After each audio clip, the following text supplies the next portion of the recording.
And then Julie's going to give you some statistics about Midland, Odessa, and then she'll hand it off to Paul. First of all, I'd like to say welcome on behalf of Laura Sales, our broker, and our manager, Brian Sales. And we're excited to be in this building and would love to share it with the community. So welcome, make yourself at home. I just reset the air conditioner and it had automatically changed, so it should be getting down. And if it gets too cold, let me know, because it won't get too cold for me. So you'll have to tell me. Last time, a few months ago, when I had the privilege of speaking about property management, I brought statistics about rentals, and y'all asked for things about for sale. So I got that for you tonight. I'll start with Odessa. Right now, in the MLS, and we all know in this room there are others on the market, but in the MLS, Odessa has 404 active listings. The average list price is $266,111. In Odessa? In Odessa. Wow. We must have a few really high ones right now. Oh, wow. Yeah, because you'll see the difference on the solds. The average per square foot list price is $108.99. The average days on the market, and this seems very high to me, are 123 on the active listings. On sold listings in Odessa, the average sold price is $186,012. Okay. Remember what you're looking for? Okay, and the average sold price per square foot is $97.40. The average days on the market are 61. That makes, without drilling through the data more, it makes me think we have a lot of really high ones in Odessa that just aren't selling. That's driving up those days on the market and that listed price. In Midland right now, we have 494 active. Average list price is a little over $364,000. Price per square foot is a little over $137, and the average days on the market are 65. The solds in Midland, and what these solds I'm talking about over the last 3 months on both markets, 655. The average sold price was $318,296. $130.55 a square foot was the average, and the average days on the market of those sold was 39. Okay. That's awesome. So yeah, it is awesome in Midland, and I forgot to calculate it on Odessa.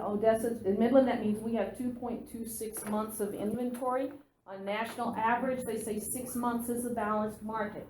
In Midland, we like to have 3, but that tells you when you're holding the real estate, whose deal is it?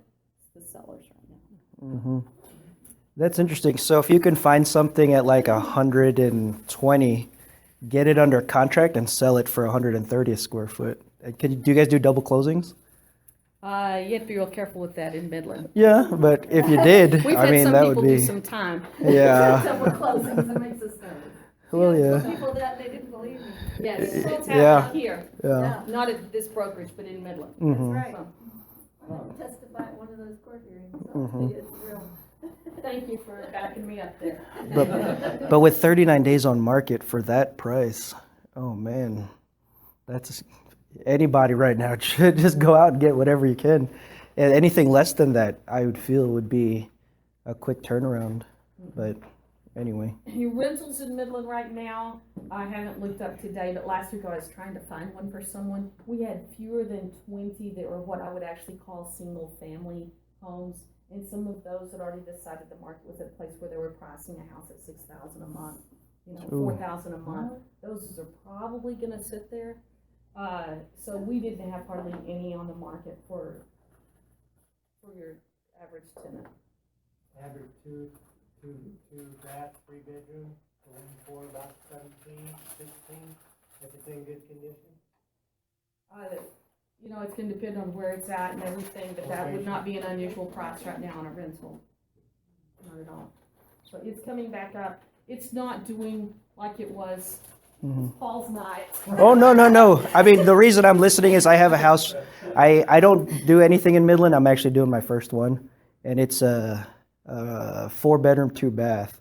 So when I'm hearing this, it's making me like, oh, I think I did the right thing. You I'm probably buying did right it. now. I'm So- going home at night and telling my husband, we need 3 more today, anywhere, anything. I can lease them easily. I mean, we could lease a lot more than that. We've got a lot of people needing places. We're working in a oil field like I do.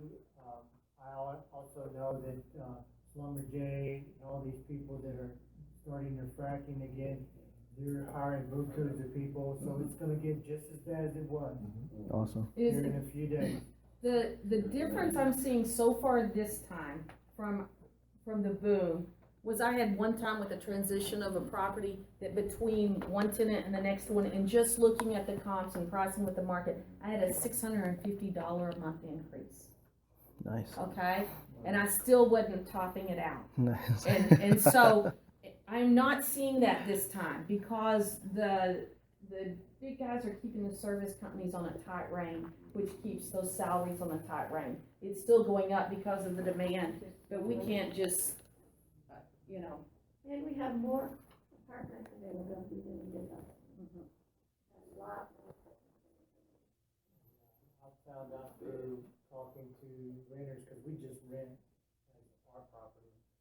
And a lot of people don't want apartments because of all the commotion and everything. They don't want it, but some of them have to settle for it, Yeah. one place to live, except for our RV. Because, that's all they can afford. Well, Paul, thank you for letting me present that. No, that's great demographics and information if you guys invest in Midland. So, thank you for that. Do I just go for it? All right. So Lee asked me to present this. I closed on my first apartment complex in June. I've only been, September of this year will be 2 years I've been doing real estate. I quit my job as an electrical engineer for an oil company last month, and I just do this kind of full time now. So just so you know, it's possible, right? I mean, I had a very cushy 6-figure job that I was like, I don't want to do this anymore. And Tell them how hard it was for you to process that. it was easy. I mean, a lot of this is, I think, you know, and this went a lot into the last presentation I did. A lot of it we get in our own way when it comes to any kind of investing. And so I just kind of, you can ask my wife this, but I'm not really scared of anything. I think it's because I came from the military. So I realize that every decision I'm making, no one's going to die, right? And so because I have that comparison, I don't really think of anything as being that crazy. So like I'll go bankrupt, that's fine. I can go keep my job, right? There's nothing wrong with that, right? But to do something like this, to go from zero to over $3 million in real estate in less than 2 years, I mean, that's pretty good, right? I mean, I don't know what anybody else, you know, is, but I started kind of the typical route, and if I knew better a long time ago, I would have started straight with apartments. Because what I did for this is I used my capital and I raised capital. And so if you can leverage your own money, and a lot of it, I was flipping houses to 1031 exchange, a lot of that, to be able to move some of it tax-free to get into a thing like this. And honestly, after I did this deal, so I closed this 6 weeks ago, I spent the last 2 weeks going to like Phoenix, San Antonio, Oklahoma City, and I'm looking at like $30 million worth of properties right now. Because after I was like, you know what, raising money is a lot easier if you have good deals. So I just spent more money looking for deals. And, you know, I'm wearing 10X, if anyone knows Grant Cardone. Anybody? Okay, so I'm wearing 10X cufflinks right now because I totally subscribe to his way of thinking. And so you'll see in one of my book recommendations is his book. And I just go for that, right? So I'm at $3 million right now, and I'm looking at $30 million worth of properties, right? So you just got to keep thinking bigger, bigger, and bigger. And eventually you just got to find the deals. And I'll go through this one. I didn't mean to do that. Let that go. So reference, these are my top 5 books right now. I read about 50 to 60 books a year. For anyone that knows me, they know I read a lot. I don't watch TV. I don't follow sports anymore. I don't really do anything but read and look at real estate. It's more fun to me. You know, I just kind of realized, I can't remember the title of this book, but it's talked about being a producer and a consumer. And if you spend more of your time producing, then you'll, you know, attain certain goals that you want. But if you spend more of your time consuming, you won't really get to where you want to go. But from all the books I read, these are the top 5. I don't really read any real estate books anymore. A lot of it is psychology and personal development and marketing, because that's where I feel the best way to connect with people. Because at the end of the day, real estate is fun for me, but what I have more fun doing is helping people. And a lot of people in this group, some of you have reached out to me and have called me, and for nothing, I'll give you any kind of advice that I've come across or anything like that. You know, Rick and I have gone to lunch a couple times. I enjoy talking to people more than I enjoy real estate. Real estate's just the way I found that I can help people, right? So I don't care about real estate, really. It's just the vehicle. I care about people. I want to see people succeed. In fact, the reason why I came late here is my wife started a marketing company, and she's not very good at sales. And so I was like, let's go to this local spot that we have dinner at. And I was like, I bet you I can get them to sign you as their marketer. She's like, no, you can't.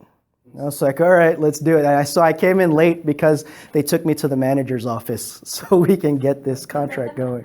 So, you know, again, going with Grant Cardone, I'm not a sales guy by any means, but reading a lot of his, you're always looking for clients, always looking for deals. And so I just take that mentality, and everyone and anything is an asset, right? So it was good, right? I was late to close a deal. Okay, disclaimer, not an expert. Again, I haven't even been doing this for 2 years, right? So I can't really tell you what I'm creating, if it'll last for so many years, right? Because for 2 years it's been going great. I don't know if it's good enough. I have a lot of different entities, and in theory, if something happens, I can bankrupt that company and keep all of my other stuff good, but I haven't done it yet. So we'll see how that goes. I'm not here to give absolute advice. Again, it's just what I've done. Everything I've done so far is take action, gain feedback from what I've did from people and myself and my network and team, and then fix it along the way. And I mentioned this at the last presentation. My attorney and my accountant hate me because I did things just so terrible. I was commingling funds. I didn't have entities. I was signing things under my own name. I was personally guaranteeing a whole bunch of loans. And my attorney looked at it and he's like, you're building this house of cards that if you mess up once, someone will sue you and just take everything. And I was like, well, that's why I'm talking to you now. Like, let's fix this, right? And it cost me a little bit to get it going, but at that point, you know, I had a little bit coming in from my rentals and whatnot. And so we set it up. And then one of my other mentors always had me thinking, not just building wealth by producing it and protecting it, but by perpetuating it. And what that means is, how do you grow your wealth generationally? How do you pass it on to your kids? Or not even if your kids, if you don't want to pass it on to your kids because you don't trust them or you don't like them that much. But how do you pass it on to where it's the most tax advantage way? And one of the best ways that we've set it up is through trust. Because in a trust, and you know, there's a lot of new people here, so I'll just kind of say this again. You can pass it on, and the beneficiary doesn't pay tax until 21 years after, it's 21 years after the beneficiary's death. So if you make your grandkid the beneficiary, the tax on that asset doesn't get paid until 21 years after your grandchild dies, assuming they live till 79 and a half. I mean, that's a lot of time before that asset ever gets taxed, right? So when you hear about generational wealth and how people pass it on to their kids in the most tax-free ways, there's stuff like that. And then there's also ways where you can do whole life insurance, where the asset pays that insurance, and after that asset is liquidated, the insurance pays the taxes. So the asset can then move that tax-free while the cash flow from that is paying off that term. So all kinds of cool stuff you can do. The fact that you live in Texas also has a lot of awesome features. A lot of your wills and trusts don't go to probate. It's just executed as a contract, so it goes to an attorney. So the government's not there looking at your asset and seeing how can they tax you, right? So anyway, again, it's just what all these disclaimers. I'm not an accountant, and nor am I an attorney. That's just how I set my stuff up, right? So So the first thing I want to tell you guys is start now. I don't think there's a step-by-step process. I never followed any steps.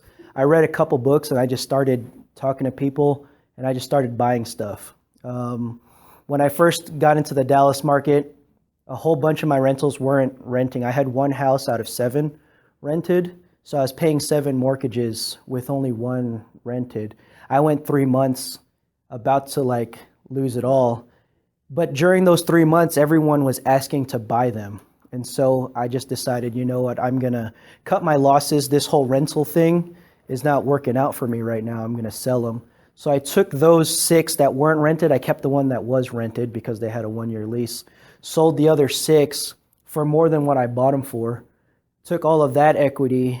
And then right around bonus time at my last job, and I got into this resort and casino in Belize, which, you know, Blake, I showed Blake. I used to work with Blake, and I showed him pictures when I closed it and whatnot. Oh, and this one always got me, right? Chicken or the egg, right? Do you raise capital or do you find deals? And it's like, well, how can I, and this was the struggle that I had with mentally, was how do I present an offer to a seller if I don't have the money, right? It was just like this moral, like, thing in my heart. I just couldn't get past it, right? And maybe because I'm Catholic, I didn't want to lie, right? I was like, yeah, proof of funds. I can find a proof of funds on Google and hand it to you and say, hey, I'm approved for X million of dollars, right?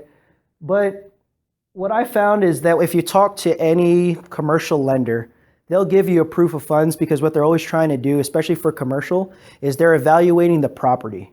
They don't really care about you or they don't care about your credit score up front. They don't care about how much money you have at that particular point. What they care about is what's the income that your property can produce. And that's what they're going to evaluate it for. So they'll give you proof of funds all day. And honestly, when sellers are selling, they're going to fluff everything.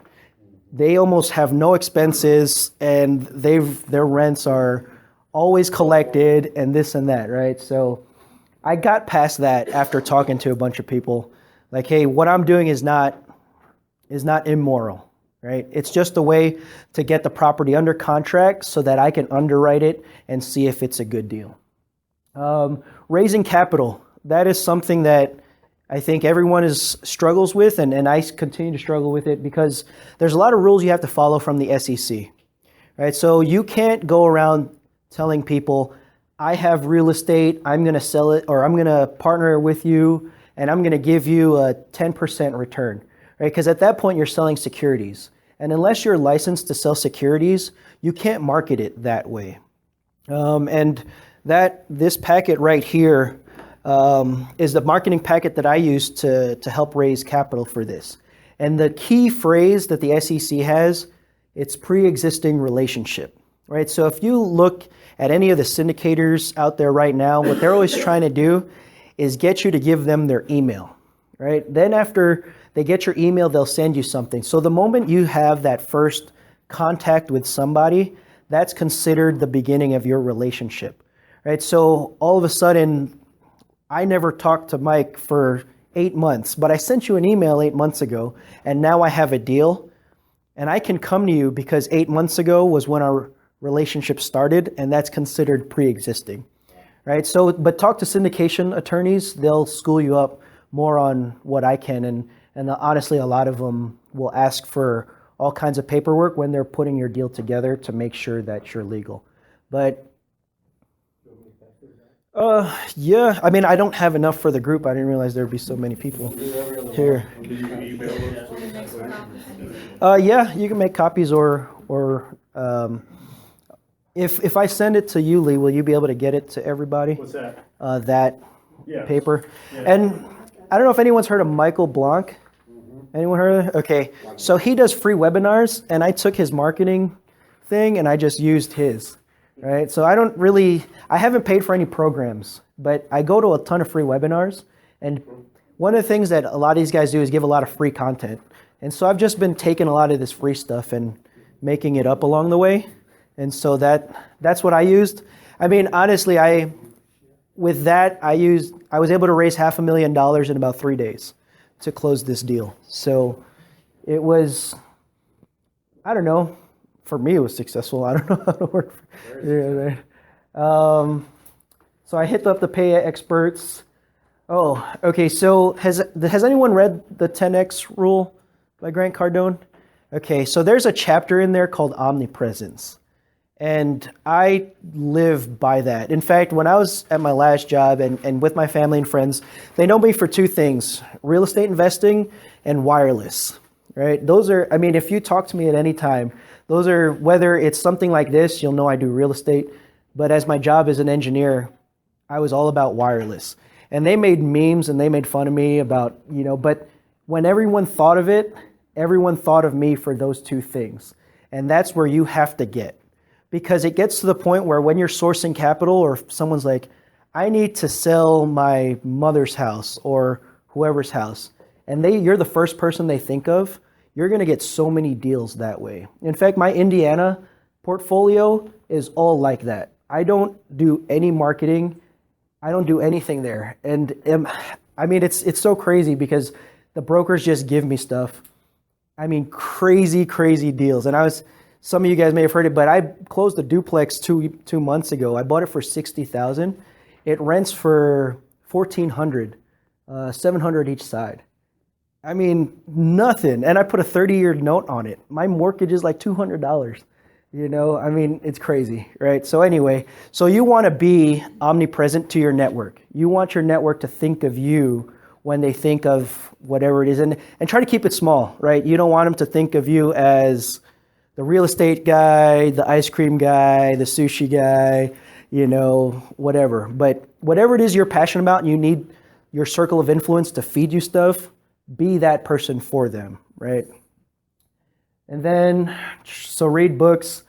That should be higher up because I do that all the time. Audiobooks.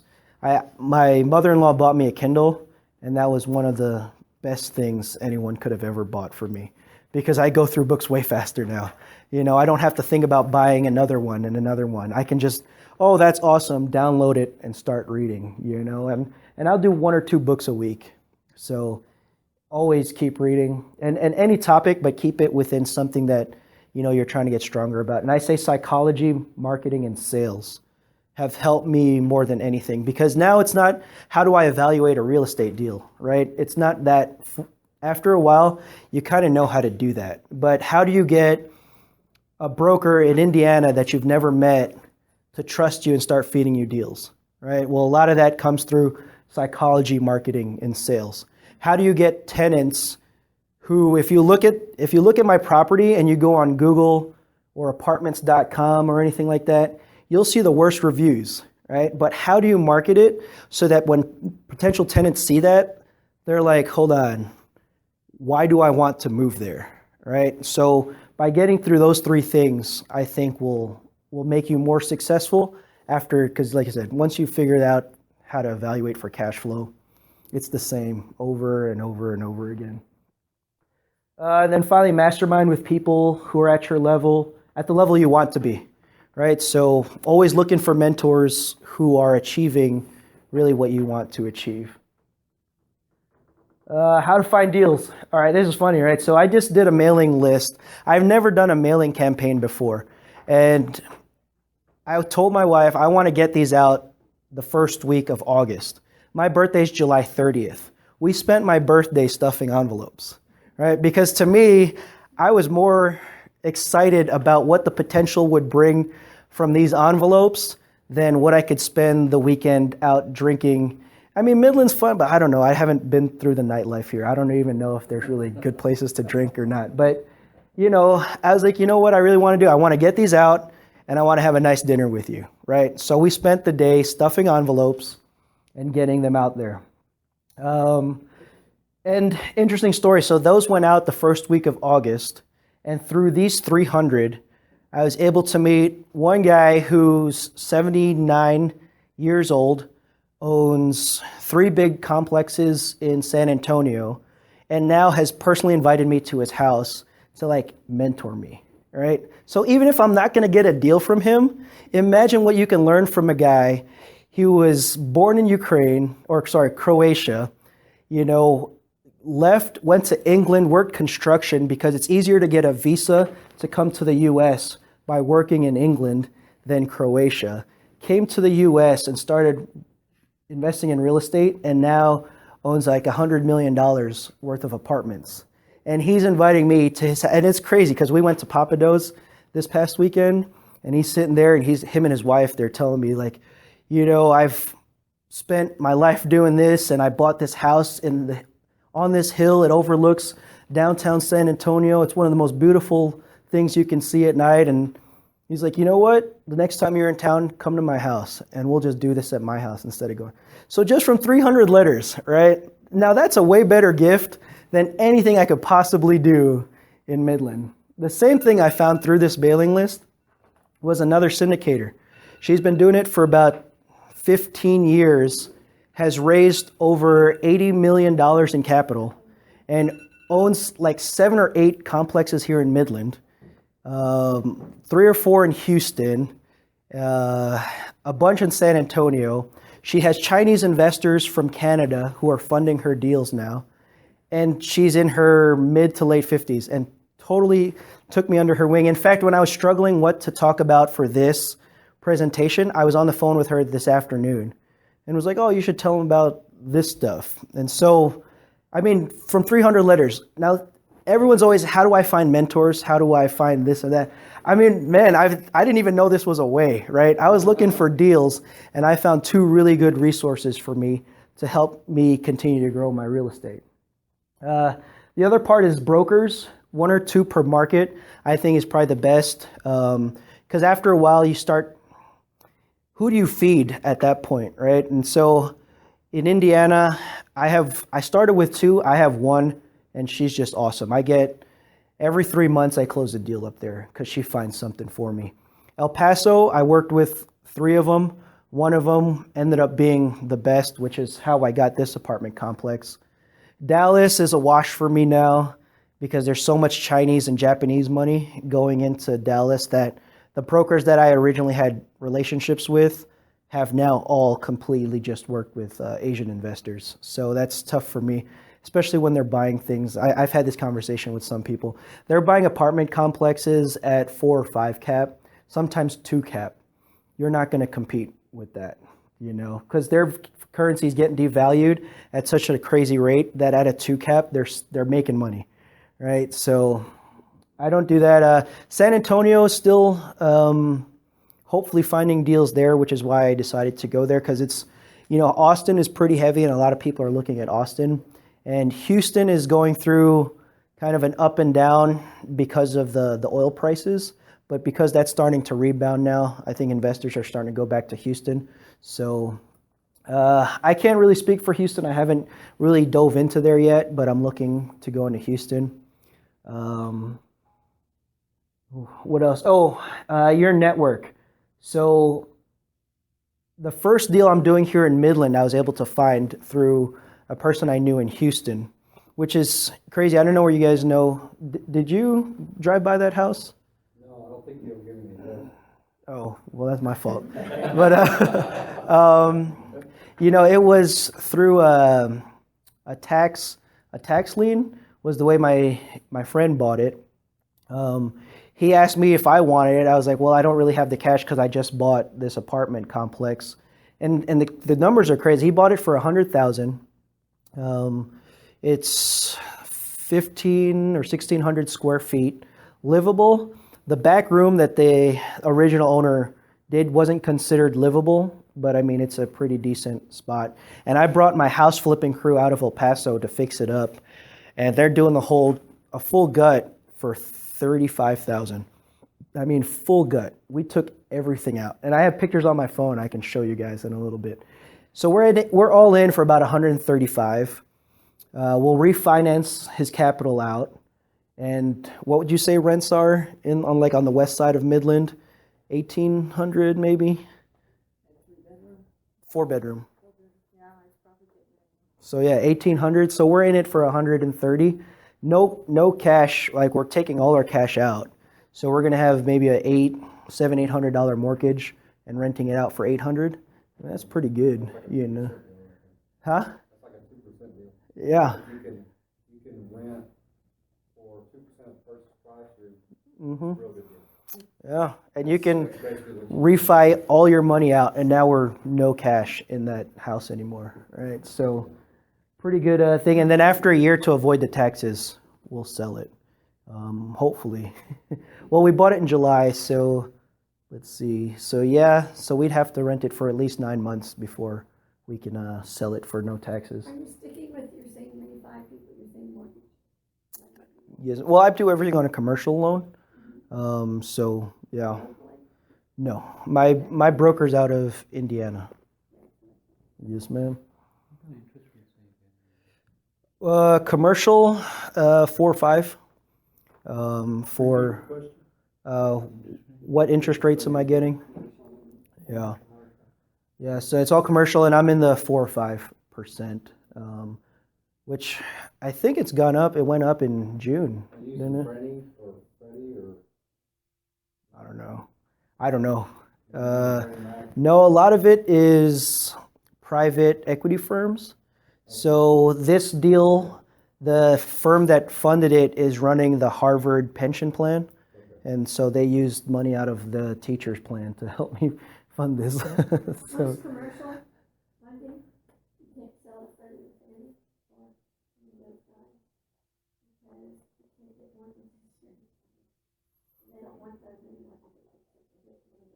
Oh, really? oh wow.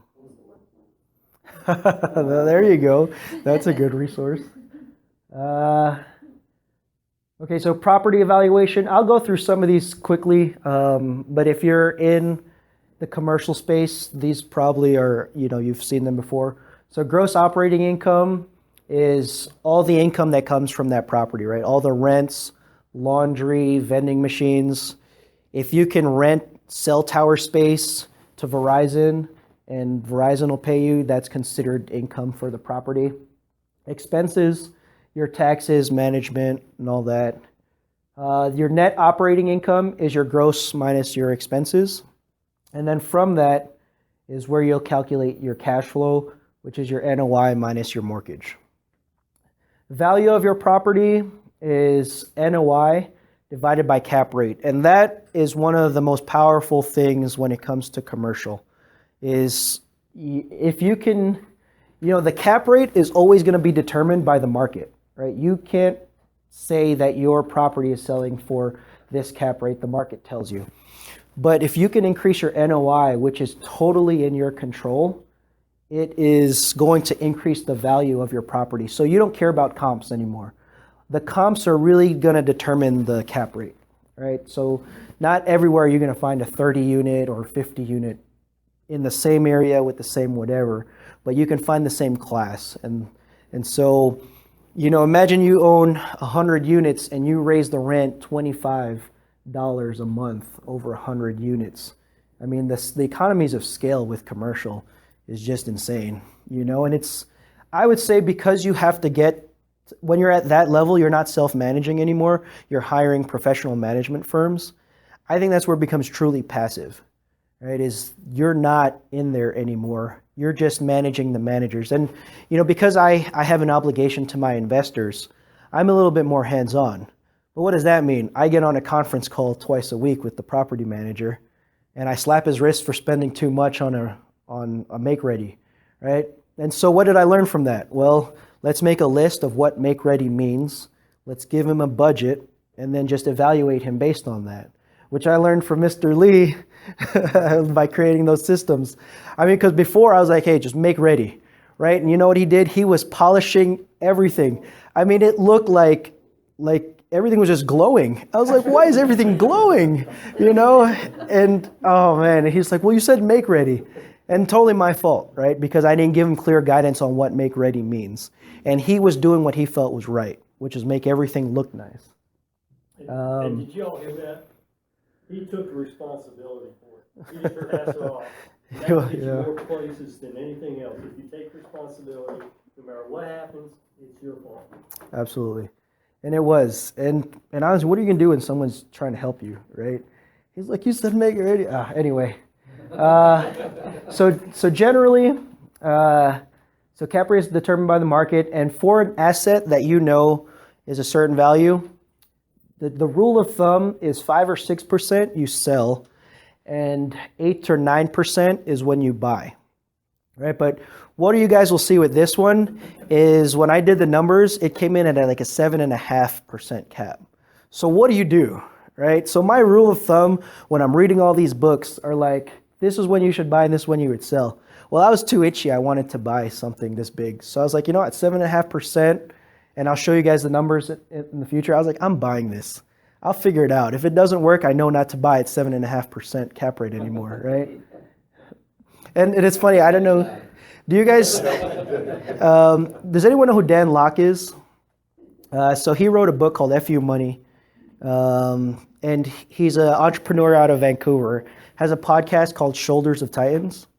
And so I was listening to one of his podcasts, and one of the guys who has, built a big real estate company, he said, if you're not willing to ruin your life and everyone else's life, you shouldn't be an entrepreneur. You shouldn't be doing this. And so I'm totally willing to ruin my life and all of my investors' lives to kind of to learn along the way. But don't get me wrong, I'm not trying to, right? But if I do, I'm willing to accept that responsibility, right? And so that's where a lot of people get scared, right? Because they're like, some people are giving me $300,000 to help me buy this. I don't want to screw them, because at the end of the day, if you do a good job on your first one, guess who's coming back for more? The same people, right? So anyway, but always keep that in the back of your mind. If you're trying to do it the way I did it, keep in mind that you're leveraging everything. You're leveraging relationships, money, your network, like everything. And if you're not willing for that, for like a mistake to ruin all of that, don't take that risk, right? If your relationships are that important and whatnot, I mean, I wouldn't do the way that I did it. Okay, so numbers don't lie. So with the way this property is working out, we're going to double our down payment in 5 years. We purchased it at $2.175 million. Closing cost, I rounded all of these, right? Because I didn't want to go through and give you down to the cent what we did. Down payment, I did 25%. So cash needed, just over $600,000. So the cash flow I calculated at 90% occupancy. I think it's a good rule that if your apartment complex is at 100%, your rents are too low. If it's below 90%, your rents are too high. So 90% is a good place to evaluate. Now, if it's a hot market like, Midland sounds like it's going to be, and you have high rents and you're at 100%, then you just hold on to that sucker and take a vacation. All right. We had, just with that, we had an annual cash on cash return at 9.76%. So most investors, when they see a almost 10% return just on their capital, a lot of them will generally say yes to that, because a 10% that's backed by a piece of real estate, they generally feel comfortable with. And what else I found is the magic range is 8 to 12%. Anything below 8% is just not worth their time. Anything above 12%, they think you're full of it, right? So always stay in that 8 to 12%. And honestly, what I did for this is I increased what I call our capital expenditures. So I always keep a capital fund growing in case we have an emergency that I have to pay out of pocket, right? So I just increased that savings plan to make sure that I got down to that, 9% range. And when you're doing this crazy thing with apartments, if the gate breaks or if something breaks down and you lose a bunch of tenants, having that capital reserves and showing your investors and still being able to give your investors 9% when you're below 90% occupancy, they end up trusting you more, right? Because their investment plan isn't changed, even though your occupancy has gone down, because you've spent all that time building a cash reserve to make sure you can pay your investors. So that's just the cash side. On the equity side, before we bought it, the appraisal came in at 2.45 million, right? So at closing, we had instant equity of 2.75 million, so which is, roughly 35% return already on our down payment. So over 5 years, I estimated a 2% growth, which typical growth in any kind of real estate market is 4%. So I took half of that. So we should have a value of 2.7, which again, that's just growing your NOI, right? So if I can increase rents across the board per year by 2%, our NOI is going to grow. That's pretty easy to do over 30 units, right? So equity in 5 years will just be over $500,000. So our internal rate of return is 17.24. So you have a combined return over 5 years of 27%, where you're giving the 12% in rents, and then the other comes in when you refi or sell, right? So for me, I'm hoping to refi this and hold it for myself, pay out my investors, and keep this for the next 30 years. Investors, not equity? Yes. Oh, no. They're equity. They're equity? Yeah, I'm going to give them So equity. when you refinance, they're still going to be in the deal, right? Yes, they are, and they're going to get their 27%. That's the way we structured it. For me to pay them out, I'd have to return capital plus 27%. And a big part of that is me saving up through my own personal rentals so that I can cash them out in 5 years, right? Because at the end of the day, I want this 30 unit for till I die. Maybe my grandkid will have it, right? I don't know. But for me to get into it, I needed to raise capital, right? But after 5 years, I can get the investors out and keep it for myself. And I had no money in the deal, right? So, Did you have a process to raise capital? yes, and I'll go through that. All right, so awesome. Next one. All right.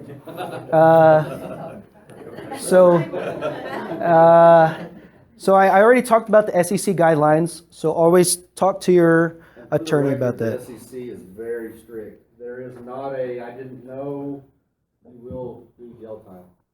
That is Yes. a very, very harsh. Absolutely. So, And there are reiterate that. I didn't mean to- no, and that's very true. I mean, there On are top of that, Texas has flipping law on top of the SEC. flipping laws. Flipping laws? So if you buy something and you slap some paint on it, some carpet, you say, okay, I wanna up the price, 30, 40 grand.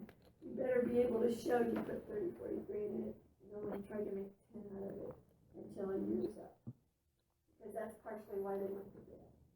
Oh wow. They were buying Yeah, I properties, didn't know that. slapping some paint on them, and then buying a property for say 100 grand, asking 170 for it. All they did was paint. Yeah. And they were closing them. Which is why appraisals are. Title Paid in the company was butt. cooperating, they got Yeah. in trouble too, and they got 10 years. Okay. If you rent them out for a year, you pass your flipping law range. You're good. Good to go. Yeah. Okay, good to know. I don't know if any of you know Brian Cooper and the boys. That's what they do. He's down in Is he an attorney? He's a huge investor here. Oh, okay. Okay. Real I estate, don't know. Cooper Real Estate, Brian Cooper, they buy and sell properties in New Hampshire. Wow. We've done it since 1980. Wow. Awesome.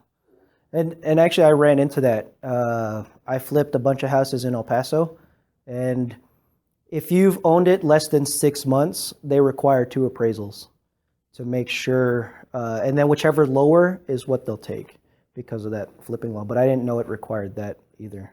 You gotta be careful. You want a new home. Yeah. Rent free? Yeah. Those boys are about to get out and they're, they'll tell you all about it. Where was I? So the second bullet point is a mindset that I think everyone should really adopt, and that was something that I kind of got over my own limiting belief, was that there's more money than deals, right? And does anyone know who Dan Pena is? Okay, so awesome awesome dude. He was a officer in the military, which is probably why I, really just, I feel at home when he talks, because a lot of my mentors in the military talk that way. And so I really like the way he speaks. But one of his big beliefs is there's so much money that there's not enough deals worth putting it into, which is why there's accumulation of capital out there. So you have to spend all of your time looking for deals. Here's another funny one, right? So raising capital from people with money, all right? Don't go to your friends and family unless they have money, right?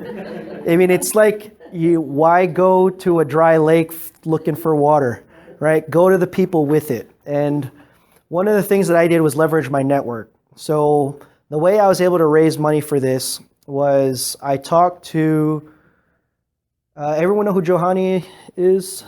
Right, so I sent this to Johanny, and he sent it out to his guys. There's another guy named Rahul Yartha. He was one of my mentors when I first started too. He was an electrical engineer that we contracted with the company that I worked for, and I sent this to him.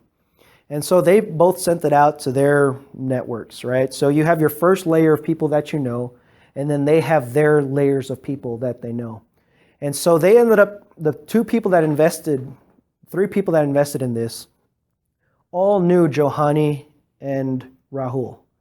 And so when they got this deal from both sides, they were like, who's this guy Paul that we know through, like these both guys know. And so I took them all out to dinner and presented it to all of them. And they're like, let's do it. I mean, I didn't talk about numbers, return, nothing. They were like, because Rahul and Johanny had vouched for me already, they were like, this must be good if those two guys are sending it out to people. And so, like I said, 3 days after I had this under contract, I had the money. And when I put it under contract, I didn't have any of the money. So and here's another thing, which I'll tell you, you always have to be working. I put the offer on this property on a Sunday morning before I went to church at a Starbucks. And it got to the seller Sunday around lunchtime, and he accepted on Sunday. Another offer came in on Monday that was higher than mine, right? So if I didn't put the offer in on Sunday and I waited for the week to come around, I mean, I don't know what the other guy's offer was, right? But I knew that someone else had put something in, but he accepted mine on Sunday, right? And not everyone's willing to do that. It was under contract Sunday night. And always do DocuSign. All right, always do DocuSign, and always, if you can get the broker to tell them like, hey, we want it to wrap it up now. And here's another thing. So in residential, it's called option period. In commercial, it's called feasibility, where you can get out of that contract for whatever reason. Option period for, I think, residential is generally 10 days. And then you could ask for extensions based on, an inspection coming in late or an appraisal or whatever. For commercial, you can put it as long as you guys are willing to accept. And I did a 45-day feasibility period. So I had 45 days to do my due diligence, raise capital, do whatever I wanted to do. And if in 45 days I couldn't raise the capital, I just backed out of the contract. Nothing. No, I always put the earnest money refundable. Yeah. So I did it with there and they accepted it. So really when I made the offer, I had nothing to lose, right? If I totally screwed it up or I saw something I didn't like or I couldn't raise the money, I'm out. But I just went through the process, but luckily it all went through and I looked at the inspections, looked at the leases, because they also say in commercial, you're not buying the property, you're buying the leases. The property is only as good as the leases. So by looking through 30 different leases and, evaluating the management company, that's kind of how I underwrote the deal. Okay, structuring the deal is way more important. And again, that's where the whole 8 to 12% comes in, right? If you can structure it and always listen to what your investors want. I don't think there's a clear-cut way, because even though we have 3 investors in this, the way their portion of it is all different. Some of them didn't want voting rights. Some of them wanted it structured as, well, there's only 3. So 2 of them didn't want voting rights. All they wanted was a return and the equity. The third one didn't want any equity, but they wanted a 11% return. And I was like, all day, right? Because then I'll just take a little bit cash on cash off of mine to pay them their extra 2%, but I keep all the equity. Totally okay with that, right? But listen to them, structure it to them, because when investors are coming to you, they have their own level of risk that they're trying to mitigate, right? And not all of them, when you're signing the loan for it and they're looking at it, maybe they don't want a part of that, right? So I'm totally okay with that, right? Because I keep that. I don't split it with the other investors. I'm giving them their portion.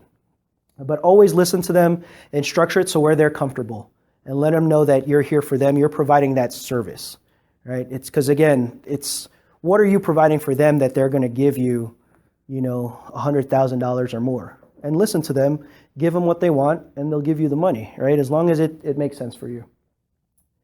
Okay, read Omnipresence chapter 10X rule, Grant Cardone. Because again, I was able to send it to my network, and I raised it just through people I knew with that pre-existing relationship. Did that answer your question for raising capital? Was there anything else that you wanted? No? Okay. I just thought maybe people would like to know. Okay. Financing. The first one I used a broker, and we had such a good time that I just used the same mortgage broker or commercial lender, commercial broker, whatever he is. He goes to a bunch of people and finds me the best terms. Always use those guys because they'll work off of a commission, right? My broker works on a 1% commission. 1% off a $2 million deal, not bad for him, right? He went out and found me the best, and he had this relationship with, I told you, they're called Avatar Financial, which runs the pension fund for Harvard. And so he knew them, was like, hey, there's this low-risk apartment in El Paso. And they were like, El Paso? What's over there?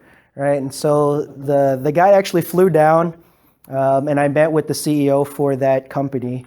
And I had him try Al Pastor for the first time, and he thought it was spicy. I was like, man, good thing I gave you that, But anyway, I had a really good time with him.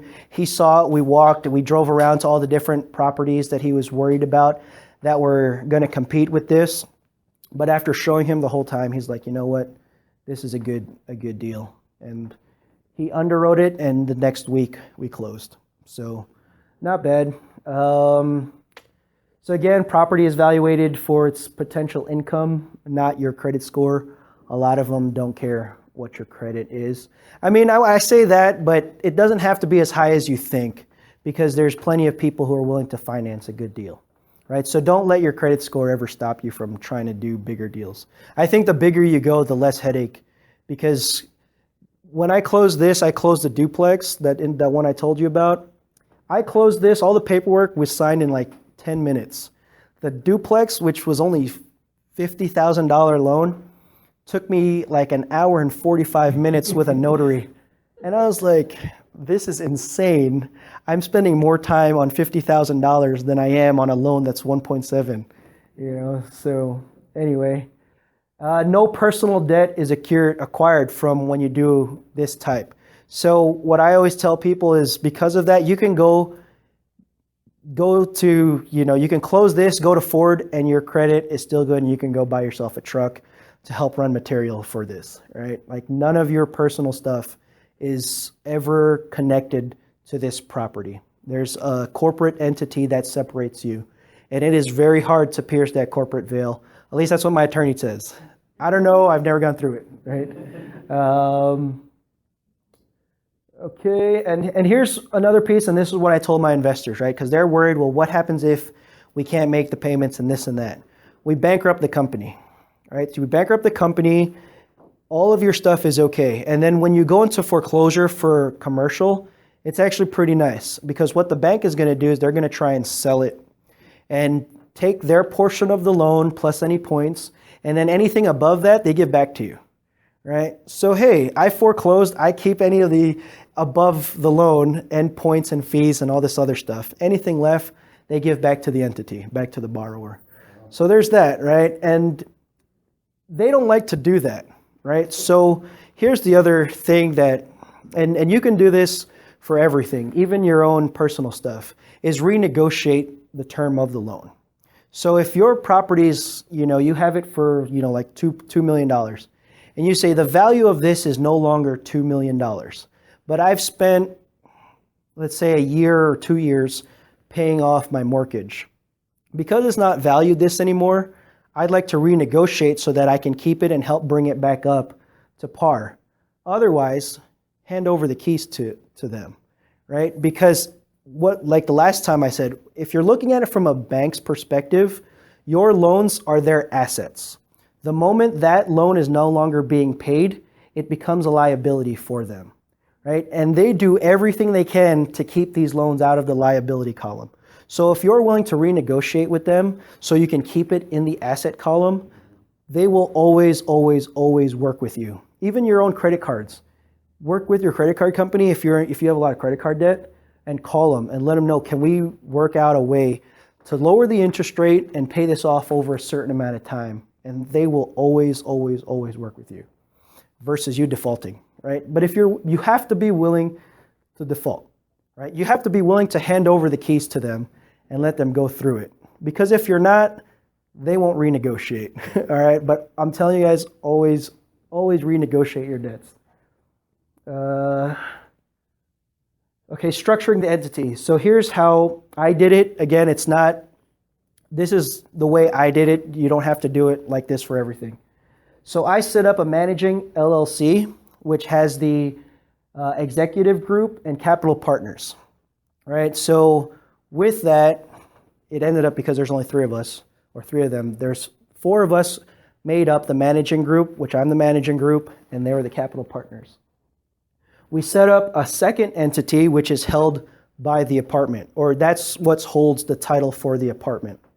And, okay, so this is another rule. So anyone that's 20% or more becomes a capital partner. Anything less than that, they just become an investor, and you put them into that second entity. You don't put them into the managing entity.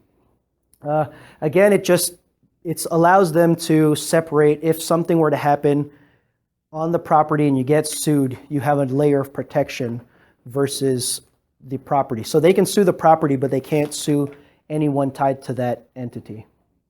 I have 3 bank accounts, an operating expenses, which pays the management, the maintenance, and all that good stuff. Your capital expenses, which is what I told you, I continue to grow as my capital reserves in case there's any occupancy that goes down, or I decide to put in a bunch of barbecue pits, right? I don't have to worry where that money's coming from. It's coming from the capital budget.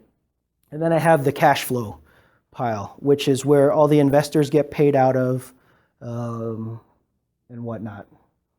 Then I have an escrow account, which holds all the deposits for the tenants. So if there's, $500 for a 1-bedroom, it all goes into that escrow account to make sure I can't touch it.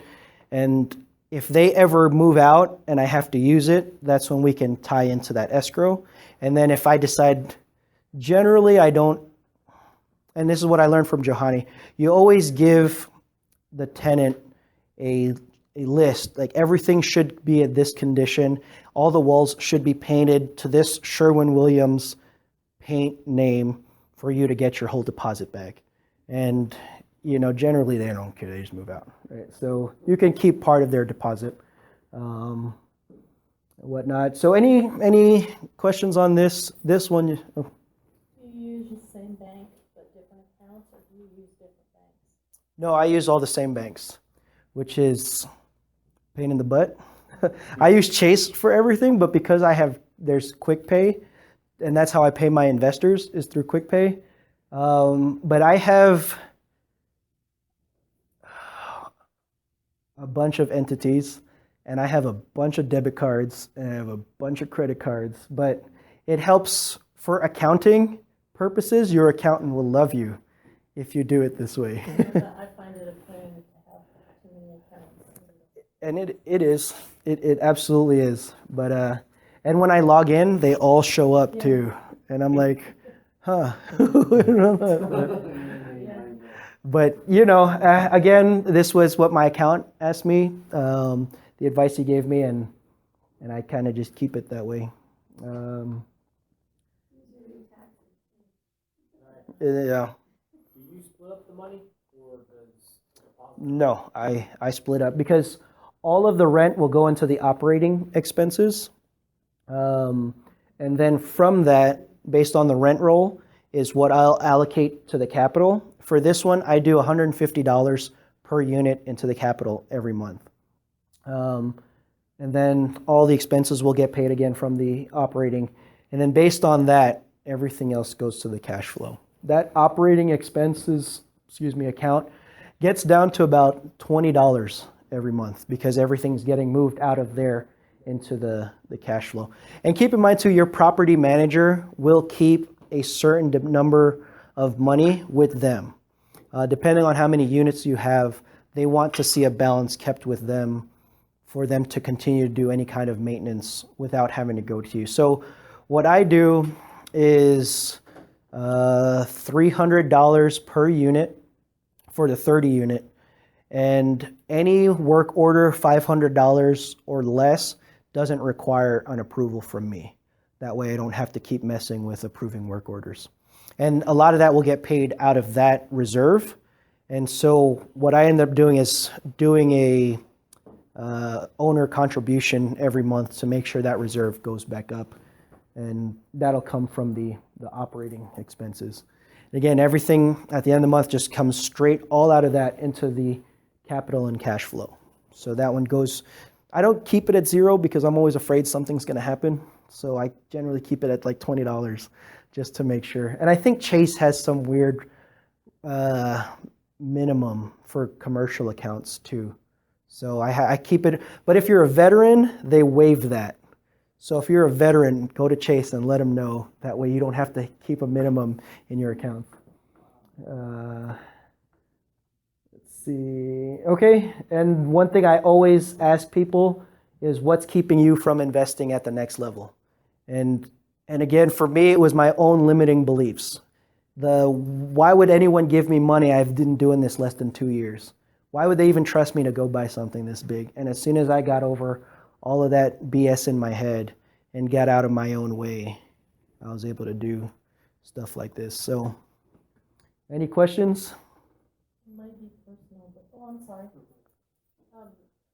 You used your VA loan on anything? Yes, and I will never do it again. Yeah. Huh? No, the fees. Really? On my own house, I put in about $8,000 worth of fees that didn't go towards the house, didn't go to anything. And my house I bought for $260,000, something like that. But I mean, $8,000 just down the drain. And huh? Well, this was in 2013 at $100 a barrel, and I didn't know anything about real estate. And I was like, "Oh, house! I'm gonna go buy one." Yes, sir. Just a quick interrupt. We already met the 8 o'clock time period, so. Oh crap! I'm sorry, guys. You good. So in order to honor everybody's time, because I know everybody's time is valuable, if y'all have any questions, I don't know how long this is gonna stay open for everybody to do their questions. But if anybody has any questions, y'all can hang out. Everybody else just kind of got somewhere else to go. And maybe you got extra questions for Paul. You might want to stay. If not, y'all are free to go. Yeah, I got my cards here. If anyone, like I said, a bunch of people from this group have called me, and I'm more than happy to talk to anybody, anytime. You know, I just say if you have something to ask, let's try to be more specific. You know, that way we can be very focused when we meet, you know, and we can really help. I can hopefully help you get through whatever it is that you're needing help with, you know, like a lot of well, how did you do this? Let's not like, hey, like John Archambault, anyone, you know John. Yeah. He called me, he's like, hey, I need help with financing. I have this under contract. How can we get this going? And I'm like, all right, boom, you know, and I was able to help him with that. So if you guys have very specific stuff, I think that where we can have the most impactful conversations. And honestly, if you want to have the pie in the sky conversations too, I'm okay with that. But let's be more mindful of each other's times with that. I'd rather do that on a Saturday, over a whiskey than on a Tuesday afternoon. Now I have time because I quit my job. So maybe it's a little different, right? But I like helping people, so please don't hesitate to call me. Yes, sir? Paul and Esther, I think, are the two smartest negotiators I know. And Paul, tell what was happening while the CEO was yelling at you. Oh. Tell that part of the story. Yeah, I think that's okay. a very good part to show how you kept control. Yeah. So for this apartment complex, so the loan for this was 1.7 million. No, a little more than that. Anyway, because we put 25% down. The CEO put in a personal guarantee in the terms of the loan, which I missed. And so we were scheduled to close at 8:30 in the morning on a Friday in El Paso. He's in Seattle, Washington, so he's an hour behind. And his lawyer is in Atlanta, Georgia, which from El Paso is 2 hours ahead. And so when I saw that at closing, I was like, I'm not signing this. Like, no way. I'm not personally guaranteeing whatever million dollars. Even if you wanted it, where are you going to get it from me? So I called his lawyer and said, I'm not signing. Immediately left, went to my lawyer's office. We waited for the call. It came in. It was their lawyer, and he's like, hey, Jerry is not going to like this. And I was like, well, honestly, that threw me for a curveball, and I don't like it either, so we're not closing today until that is removed from the loan. We waited for Jerry, who's the CEO of Avatar.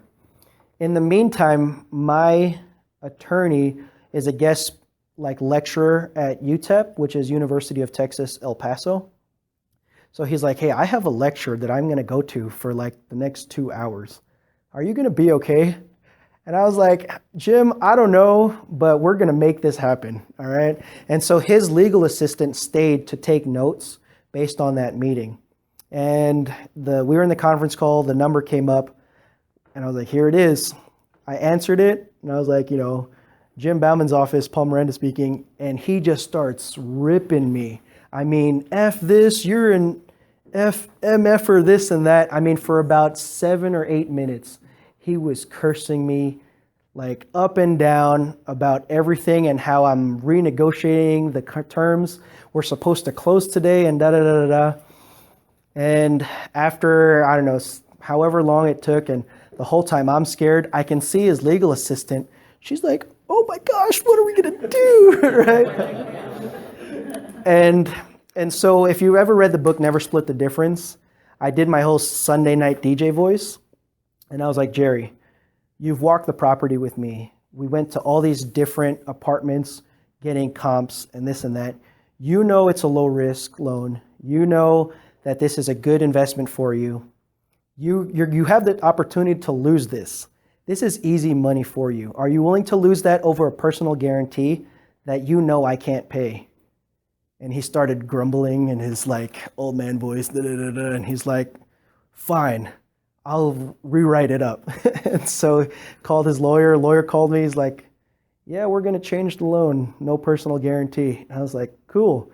He's like, you'll have it this afternoon. We ended up closing at 3:30 that afternoon after the lawyers redid everything. Wow. But I mean, I come from the military, so having some old guy curse me out, totally up my alley, right? I was like, dude, you've called me things that is actually pretty nice, come on now. So, yeah, don't ever lose your cool.